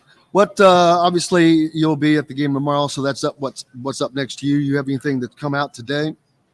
No, I wrote something today, and I appreciate you always asking, and I think I always just say, oh, it's the same old thing, but I wrote something today. It never is. These next 2 games feel really important for Indiana. Just, I think sometimes people think that every season kind of has these pivot points. I'm not sure every season does. It feels like this one does. After these next 2, Indiana's got 4 of 5 on the road, and then they finish with Iowa and Michigan at home. It's a difficult close to the season. If you win these next 2, that's a huge boost to your NCAA tournament resume. The road, even with that difficult close, the road is wide open to a top 4 seed in the Big Ten tournament. Probably, maybe a top 4 seed in the NCAA tournament. I think these wins, regardless of what's happened previously, would validate a lot of Indiana's sort of expectation of itself in the preseason, and a lot of what Indiana hoped it could be and hoped it could achieve in the preseason. But these are also 2 very losable games. And I know we're just talking primarily about Purdue right now, but I think Rutgers does get folded into this a little bit for the purposes of kind of looking at through the wider lens of the season. These are undeniably games Indiana can lose. And if you lose both of them, suddenly you are 6-7 in the conference. You've lost 3 in a row. You've lost 6 of 11 since the year started. That 5-game win streak feels like it's a little bit far away. And you got to go on the road for 4 of your next 5 games. I'm not saying if Indiana loses these 2 games, they're not making the tournament, but we have seen some of the best and some of the worst of Indiana. At its best, it's felt like Indiana is the kind of team that could have genuine ambitions for a top 4 seed, a protected seed, be the kind of team that could hope to get to the second weekend, that sort of thing. I just think these are the games that if Indiana, last year was sort of defined by Indiana learning how to sustain its effort and be consistent enough to make the NCAA tournament, get that off its back, get back on that kind of footing. This season was supposed to be about, Indiana relearning essentially how to be a team that can compete in or around the top of the Big Ten. Now, obviously, you're not going to win the league. Purdue is having an extraordinary season. They're just kind of running away with it. That happens every once in a while. But if you can win both of these games, 12-8 is very much a possibility for you in terms of final league record. That would be the first time you've been over 500 in the league since 2016. Only Big Ten team that has not finished at least one game above 500 or has not finished above 500 in at least one season since 2017. It would put you in great position for the NCAA tournament. And I think there would be some validation to be able to look around and say, this is who we thought we could be. We could be the kind of team that wins these games, that beats these teams, that holds serve at home, that when the biggest challenges sort of step up to us, we rise to meet them. This season was supposed to be about kind of this program relearning how to win at a certain level. This is the level they need to win at. And, they could go 1-1 and this whole thing will sound a little watered down, but I just think these next 2 games are pivotal for the course of Indiana's season, especially as a program that has really struggled in February the last few years. Well, it's certainly going to be a hot one tomorrow at Simon Scott Assembly Hall. Zach, we look forward to seeing you. Absolutely. Looking forward to it. Thanks, Jim. Thank you. Zach Osterman from the Indy Star joining us here on Indiana Sports Beat Radio. We got more coming up. Jellison from Boiler Uploads going to join us next. We'll get the Purdue perspective as Indiana taking on the number 1 Boilermakers tomorrow. Back with more Indiana Sports Beat Radio, brought to you by Metalworks Brewing Company. Metalworks Brewing brews you can find at all Endeavor Hospitality restaurants, or you can go straight to the source, Metalworks Brewing, located just off the square in Bloomington. Back with more Indiana Sports Beat Radio right after this. We'll be right back to the Golf Club at Eagle Point Studios for more Indiana Sports Beat Radio with Jim Coyle, presented by Endeavor Hospitality Group and Andy Moore Honda of Bloomington. If you're looking for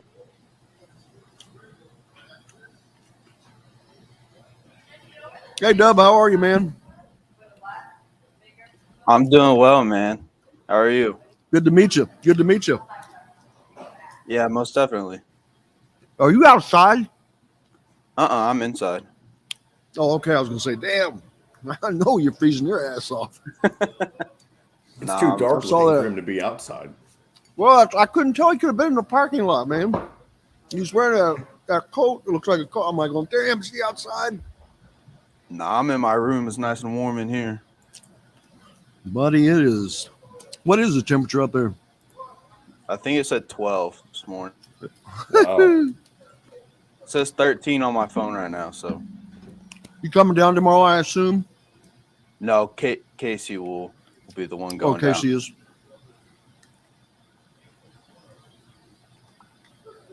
Should be a good one.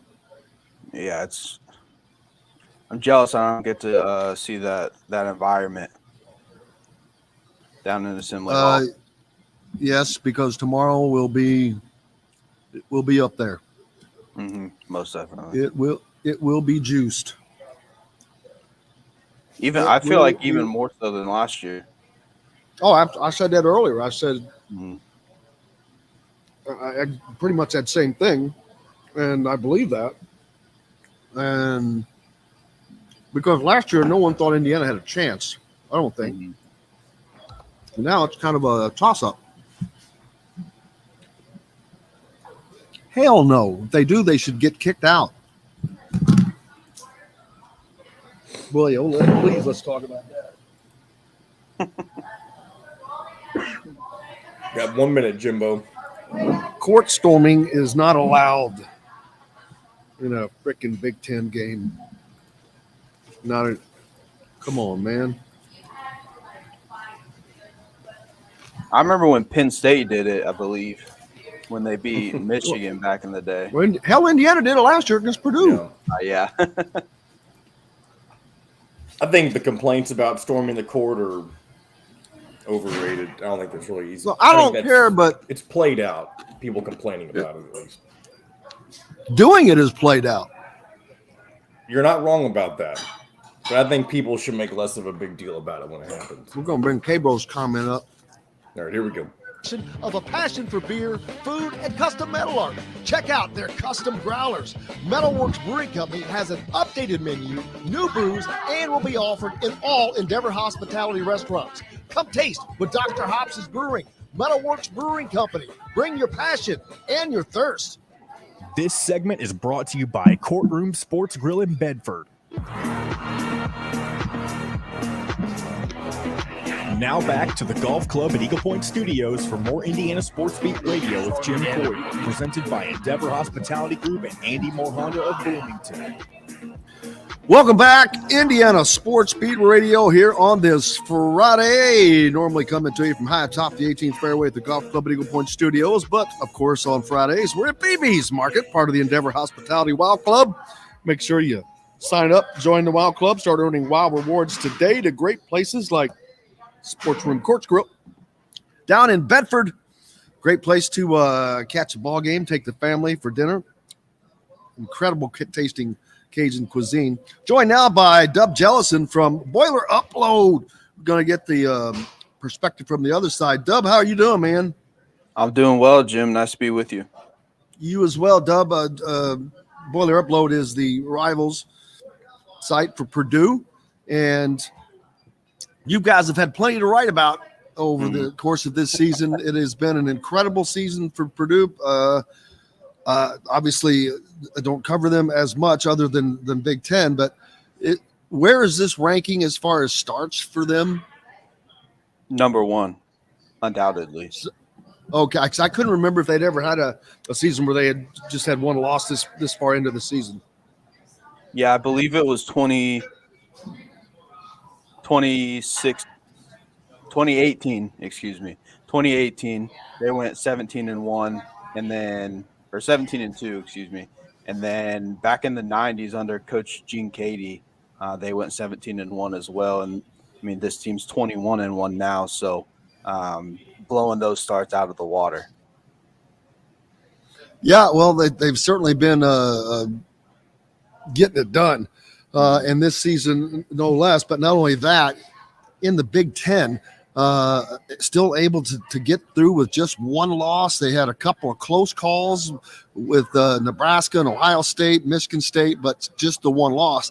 Boy, had they woulda, coulda, shoulda, but had those teams been able to knock Purdue off just to give them those three losses, this conference would be an absolute insane asylum. And it already kind of is, because Indiana's one of six teams that are tied for one position. That is fourth, no doubt. I'm like, good Lord, I've never seen anything like it. And then there's two more below them that are just one game behind them. So it's just crazy. It's phenomenal, though. I love it. Maybe that's just because Purdue's got such a big lead, but I always feel like the Big Ten's great whenever anybody can win on any given night, and I feel like that's kind of been proven this year more so than in recent memory. Purdue having a great year, as we talked about.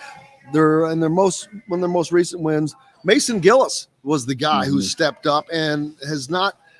Mason's been there. This has got to be his third year at least, if not a fourth year. I know he's been there for a minute, but had a career night, knocking down 9 3-pointers. That would tie the record in Indiana, I happen to know, because Jalen Hood-Schifino knocked down like 5 in the first half the other night, and so we were looking that up.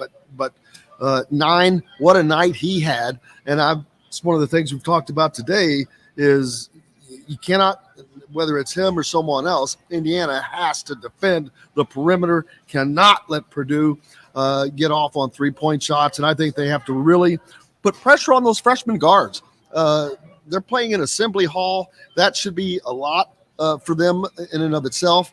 But unfortunately, not having Xavier Johnson, their best on-ball defender, makes a huge difference, because had Indiana had him, I think that they really, really could have upset the apple cart for Purdue with their guards both being freshmen. Yeah, most definitely. And you look at the Rutgers game for Purdue, that was one of the big issues in that game for the Boilermakers was Rutgers' big guards, big athletic, strong, physical guards really impacting Fletcher Lawyer and Braden Smith. And that's kind of a recipe to having success against Purdue, is being able to be physical and kind of throw those two guards off their game. Because obviously the story behind this team is Zach Edey and his dominance this year. But Braden Smith and Fletcher Lawyer are arguably the two most important guys outside of Edey. So their success, obviously, we saw, like you mentioned in the Penn State game, Mason Gillis catches fire and goes off and hits 9 threes. But historically, kind of Purdue's gone with how Braden Smith and Fletcher Lawyer have gone. Yeah, Indiana had that situation last year when Trace Jackson-Davis unexpectedly didn't play much in the game because of foul trouble. So that caused them to basically change their entire attack. And luckily, Rob Finney was there to make it happen, of course, from Lafayette and his last year at IU. But that was kind of a storybook ending for him. Someone is going to have to step up like that for Indiana. I expect Trace Jackson-Davis to have a good day. You're not going to stop Zach Edey. Someone is going to have to beside, and it can't just be Jalen Hood-Schifino. He's going to have a good day. He was one of 14 the other night. Can't have that, especially, again, like I said, without having Xavier Johnson out there. Jalen Hood-Schifino is the most experienced guard that they have on the floor now. You know, people are going to say Trey Galloway, but he's not plays them. It's Jalen Hood-Schifino, but Trey Galloway is another guy that's going to have to step up. He's been shooting the ball so well. His last 5 games, he's 67%, 8 of 12 from behind the arc, and 54% overall, averaging 9 points a game his last 5 games. But he's got to continue that. And that's where Indiana's ancillary players have just been really up and down. And I think that has been a problem for them. That's kind of been the same with Purdue. None of the guys like Brandon Newman, Trey Kaufman-Renn, Ethan Morton, even Mason Gillis hasn't been too consistent this year. I mean, they have some, even David Jenkins Jr. as well. Had a guy that's been consistently come off the bench or that's been scoring 10 points a game and being a consistent threat outside of the big three with Edey, Lawyer, and Smith. So, I mean, I think that's what the game's going to come down to personally is who steps up amongst those secondary kind of players between IU and Purdue. Absolutely. I do not disagree with that. What is the thought? And I'm not saying from the fans because we all know, I know what the fans think on both sides, but what is the real thought of for this game coming in from Purdue's perspective? Just take care of business. They've had a real business approach to this type of to this year. Excuse me. They didn't really even bring up the Indiana game until after the Penn State game, which was on Wednesday. They've just been business as usual. Obviously, Coach Painter knows what this rivalry means, and he's going to have those guys ready. But it's a business trip down to Bloomington for Purdue. Well, and if they have been able to approach that like that every game, which it looks like that they have, that's kudos to them. Kudos to Matt Painter. He has done a hell of a job. He's been doing a great job with that squad over the last couple of years. And, you know, maybe this is that year. I find that I don't think this is that year for them because they have 2 freshman guards, and I can't see that happening with that. But they're definitely going to make life difficult for a lot of people until someone can stop them without question. from your perspective, what's it going to take for Purdue to lose this game? I mean, it's going to take – I think you know what you're going to get out of Zach Edey. He's going to put up 20 and 10 or some variation of it. If Indiana chooses to go one-on-one with him and Purdue doesn't have a great shooting night, that's when they've kind of been susceptible. You look back to even the Nebraska game in Lincoln when Nebraska took Purdue to overtime, it was because they weren't shooting well. If Fletcher Lawyer or Braden Smith or Mason Gillis or Caleb Furr, if those guys aren't hitting from the outside, it can be a long game for Purdue. And that's going to require Indiana to play as tough a defense as they've played all season. And I think that is something that gets them into trouble. They have lapses, momentary lapses, where they're not playing with toughness. They're not playing with they're just a step behind or a step slow. And in those games, it has been obvious and evident, and they usually end up in a loss. I doubt that that's going to happen this week, tomorrow. I'm pretty certain that they're going to come out ready to play. Whether they get off to a great start or not, we'll see. But they didn't get off to a great start the other night against Ohio State.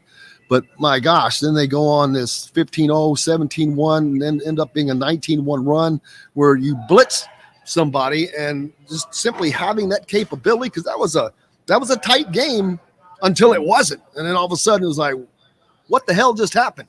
So if they can just keep putting runs like that together, they'll do fine. But they're going to have to. Defense is going to be the biggest necessity for the Hoosiers. Yeah, and I don't ever think that either team is going to come out and have a bad performance in a rivalry game like this, especially with how Indiana has been playing recently up until that Ohio State game, obviously. Both teams are going to be ready to go, and they're going to give it their best shot. I mean, you look back, even when Purdue went on that winning streak, Indiana was in a lot of those games. Very rarely is there a 30-point blowout in Mackey like there was in 20, I believe, or 2012.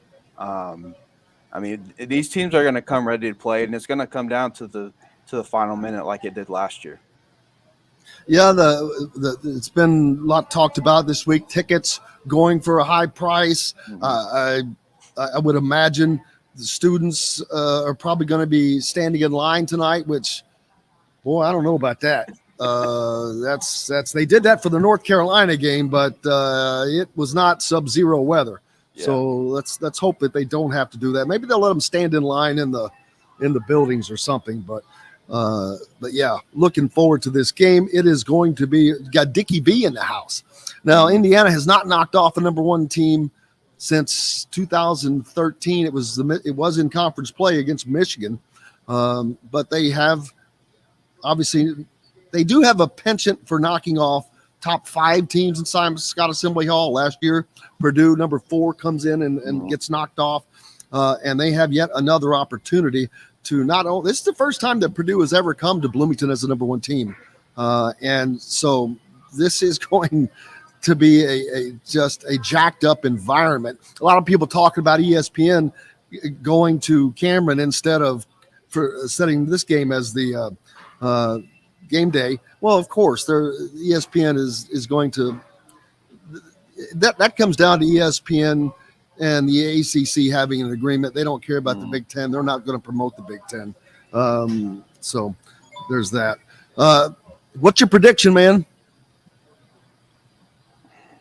I think Purdue sneaks by. I really do. I think they've been playing. This is going to be another test for Braden Smith and Fletcher Lawyer, but they've passed all of them with flying colors aside from the Rutgers game, and I think they're going to come out. They're going to play well. Zach Edey and Trace Jackson Davis.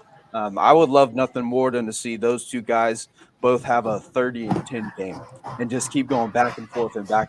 But it's going to come down to, like we talked about a little earlier, it's going to come down to some of those secondary players that have to step up and hit shots. I agree wholeheartedly. I think that Indiana, like I said, is going to have to come out and put pressure on Purdue's freshman guards. And if they can do that, then that could be the first start of the recipe for success for Indiana, because if that creates issues with Purdue getting the ball inside to Zach Edey or getting the ball moved around, that's what Indiana's going to have to do to disrupt them. You're not, like you said, you're not going to stop Zach Edey, but if you can stop the ball from getting to Zach Edey, that's just as good. That's the same thing. He's done a remarkable job of defending and not fouling this year as well. I think Indiana, that's something that I've talked about. They have to be very, very conscious of. Malik Renew, the freshman, has had a penchant for drawing a lot of fouls this year. So they're going to have to be very careful guarding him and not getting too fouled up. They might have to sacrifice Malik Renew. I mean, because I don't know. Somebody, I don't know about Malik Renew, but they need to sacrifice somebody. Send somebody else in to sacrifice. They need him on the floor. He's averaged 10 points a game his last 3 games as well. So he kind of went through he started the year great and then went through a kind of a freshman slump, but has kind of found his feet again here lately. Like I said, he's averaged 10 points a game the last 3 games. He's been getting time to play. Caleb Banks, a guy who has been on the bench all year long as a freshman, came in the Ohio State game to give them some decent minutes. So it's going to be really interesting because, we know who the stars are, but I think it's going to be someone who's not a star that has to step up and be the difference. I'm not saying they're going to get 30 points, but they're going to be a difference, whether it's an 11-point game from somebody that you don't expect or whatever. Something's going to have to be the difference maker. And I think that guy for Purdue could be David Jenkins Jr. He's kind of, he went through a lull of time where he wasn't really hitting anything. He was averaging like 3 points a game. He's still averaging 3.5 points a game. But as of late, he's been playing a lot better on defense, shooting it well. That's a guy who I think could have that 11, 12-point game like you kind of mentioned and be the difference. Well, we'll certainly find out, man. I can't thank you enough. Dub Jellison from Boiler Upload, the rivals site for Purdue. If you're a Boilermaker, that's where you need to go. Get that info, man. Dub, I can't thank you enough. Appreciate you. Look forward to seeing you soon. Yes, sir, Jim. Thanks for having me. You bet. Dub Jellison from Boiler Upload here on Indiana Sports Beat Radio. We've got more coming up, and we're here at BB's Market, where to get all the great food. We're back with more right after this. We'll be right back to the Golf Club at Eagle Point Studios for more Indiana Sports Beat Radio with Jim Coyle, presented by Endeavor Hospitality Group and Andy Moore Honda of Bloomington. Whether it's at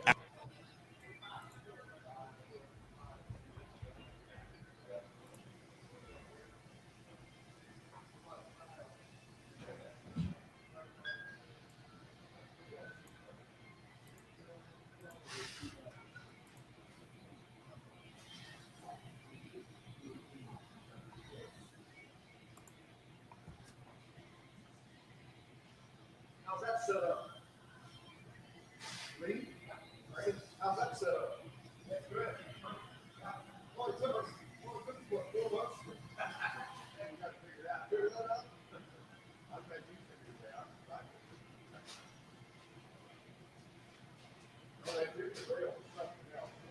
Well, I heard. That's fine. He was great.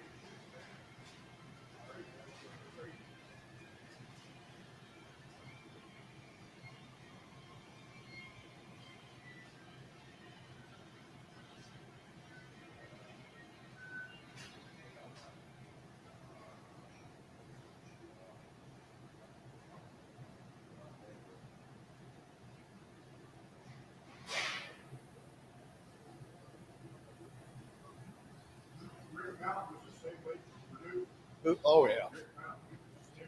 Oh, yeah.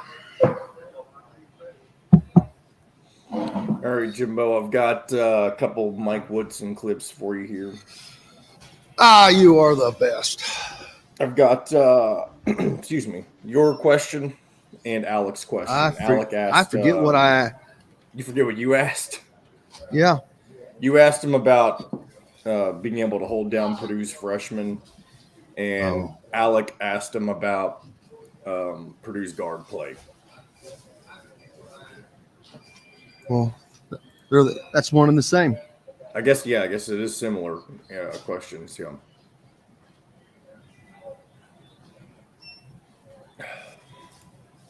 One minute. Hello. How's the show been? Fine. Maybe. Oh, by the way, maybe go just 2 minutes over just to make it a little easier. That's about the time I think that was added on to that one break. So just 2 minutes extra will be fine. And it's really not even much, just a little extra.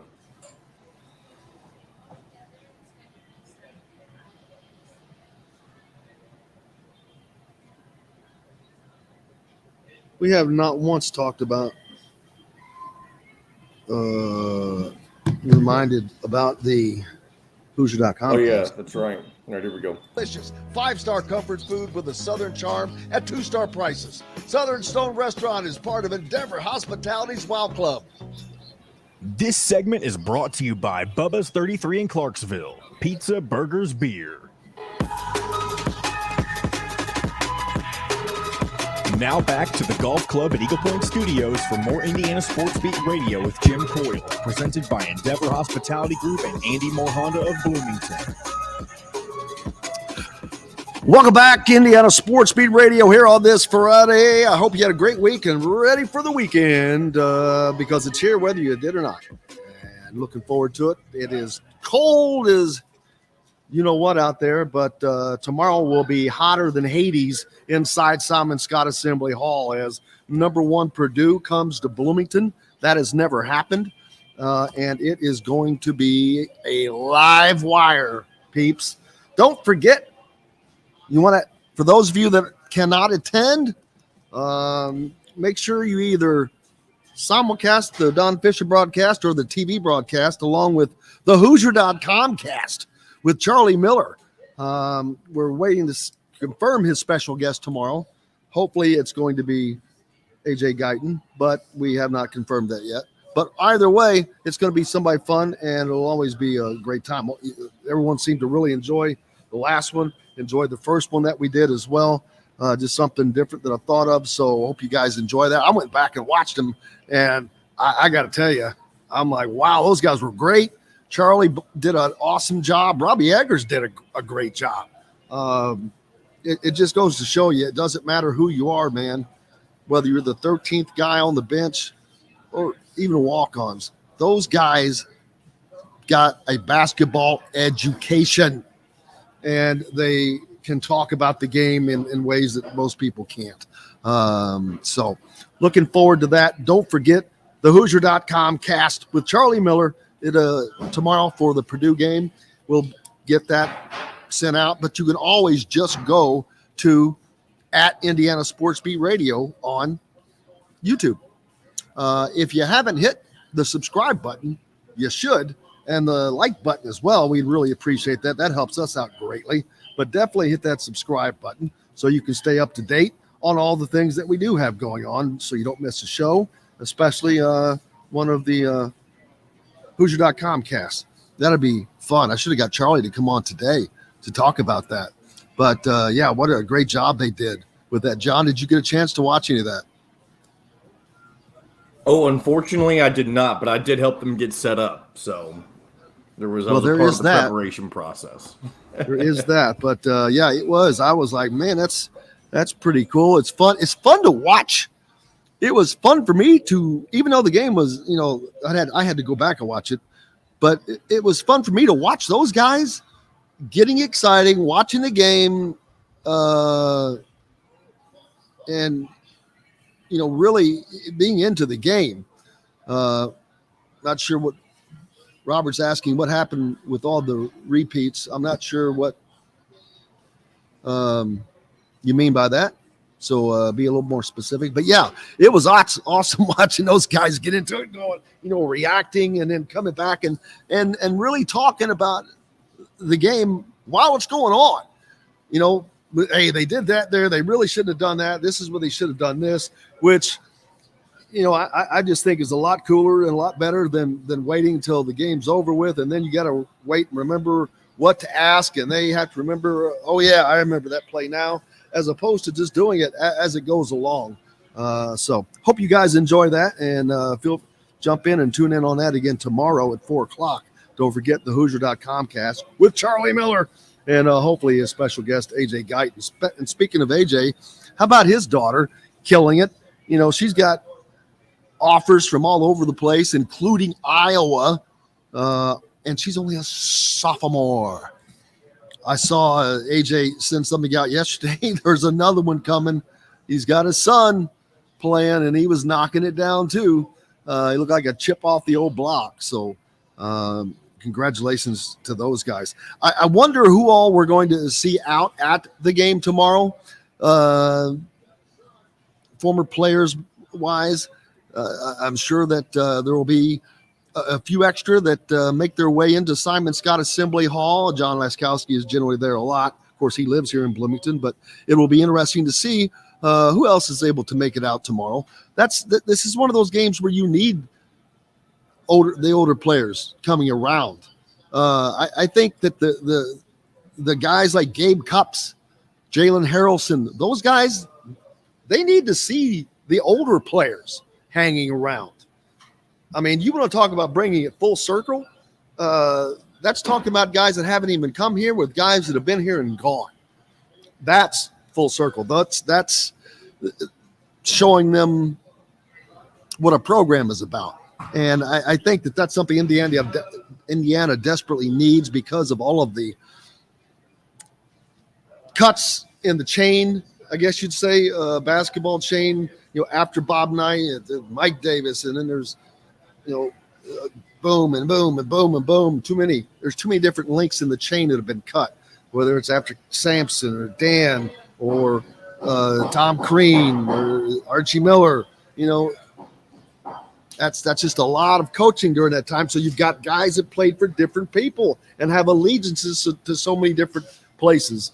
The allegiance for those guys should be to IU, but IU needs to do a great job of making sure that they keep that bring in. So I'm looking forward to just staying warm tonight. Not going to do a whole lot. The high school basketball season is getting close to wrapping up. I know the girls sectionals are underway, and the boys are not too far behind.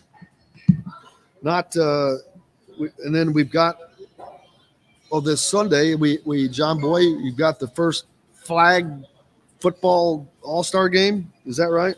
Flag football all-star game. That sounds interesting. You weren't aware of that? No. Is it for what's the NFL, right? Or what is this for? Yeah. Well, the Manning brothers are coaching each side. Each one's coaching a side. By the way, does anybody actually watch the Pro Bowl anymore? Have you ever watched? No, that's why they make that. It's exactly why they're making these changes, because nobody cared about the Pro Bowl because the players didn't play in it, the good ones, and then the ones that didn't really care. But of course, why would you go out and play in a game where you can actually get hurt? That means absolutely nothing, really. It's a great honor, but that's so they wisely made the change to flag football, although it is the only sport in all of sports that doesn't play an all-star game of their actual game. Really, but none of the all-star games. If that makes sense. I feel like the only one that people care to watch anymore is baseball. The MLB all-star game. Yeah. And because you have everyone loves the home run derby as well. Like there's more to it. And even that is split up so much because they bring in so many different people. But yes, they're not going to play defense in the NBA All-Star game. They barely play defense in the regular season.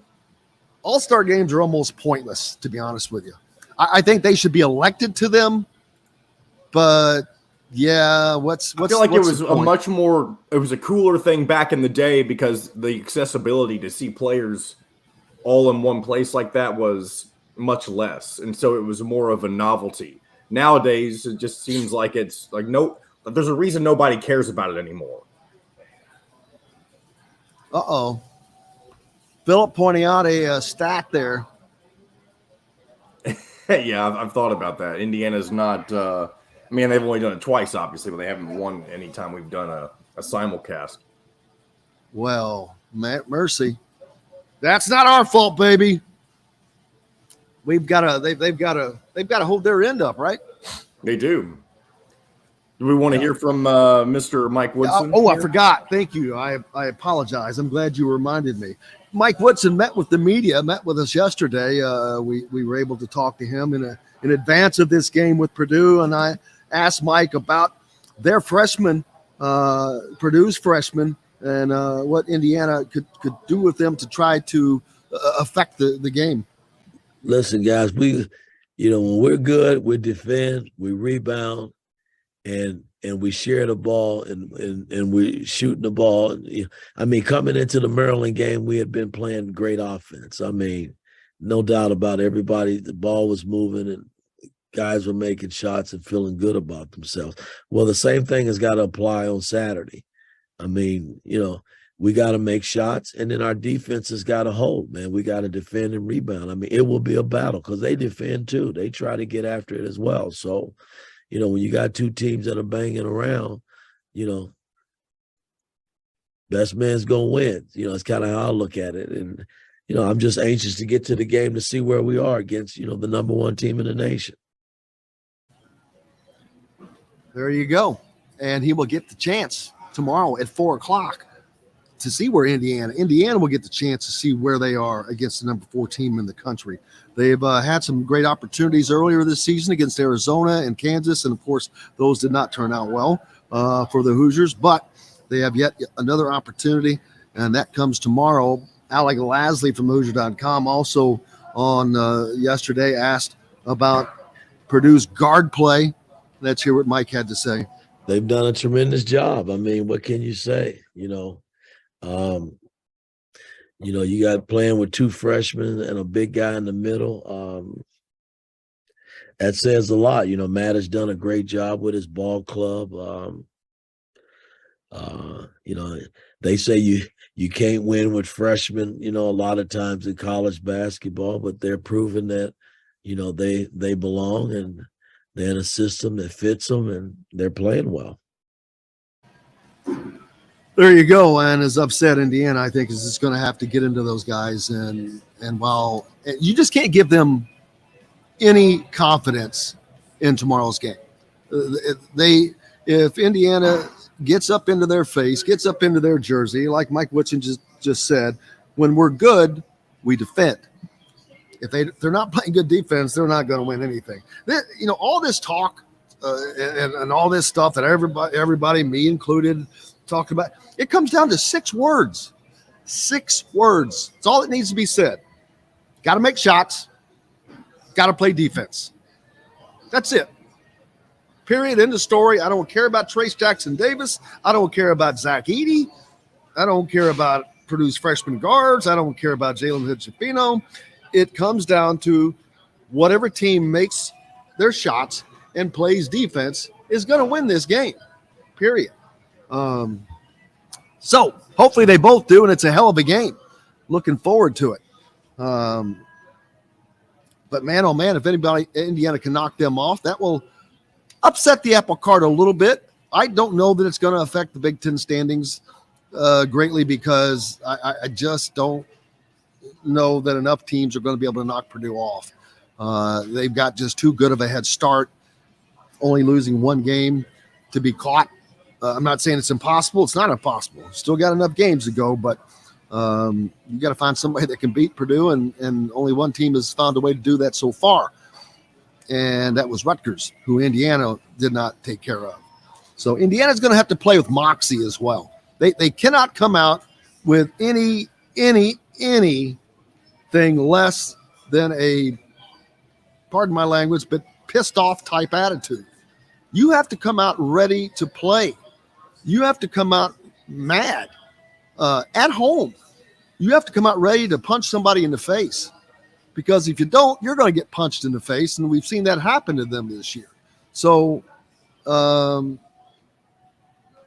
if they can focus and play the defense that we know that they're capable of playing, they can win this game, and boy, oh boy, can they send the Hoosier fans home with a great Saturday afternoon present and send Purdue back to Lafayette with a spanking as the number one team. But Purdue can also come in and win one of the biggest games of the year for them. If they're able to go on the road to Simon Scott Assembly Hall and beat a team that's as decent as Indiana is, that will say a lot for them as well. So it's going to be very interesting. Looking forward to it. I cannot wait. Again, don't forget the Hoosier.com cast tomorrow with Charlie Miller. It's just right on same channel, same bat time, different bat channel, or same bat, different bat time, same bat channel. There we go. 4 o'clock. They'll probably come on just before and chat it up a little bit, chop it up a little bit. That's another great thing. All the great stories you can hear from those guys. And Charlie Miller, of all of the regular Indiana men's basketball guests that we have, Charlie is probably my favorite storyteller of the guys that we have on. And that's not a knock against everybody else. Charlie is just very good at not enunciating, but just getting. He's got a memory like an elephant, man. He's got a memory like an elephant. He remembers everything. So big thanks to Alec Lasley, of course, from thehoosier.com. Make sure you give him a follow. Zach Osterman from the Indy Star and Dub Jellison from Boiler Upload for the Purdue perspective today, man. I cannot thank everybody enough. Big thanks to John for keeping us between the white lines. Of course, the biggest thanks goes to you guys. Without you, we've got no reason to be here.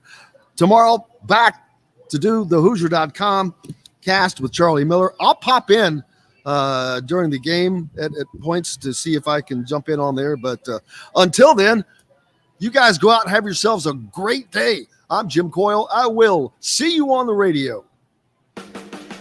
Thanks for listening to Indiana Sports Beat Radio. Be sure to subscribe to our YouTube page for more clips and team coverage of Indiana basketball, football, and more. You can also find full episodes and tons of other content on thehoosier.com. We'll see you next time for another edition of Indiana Sports Beat Radio.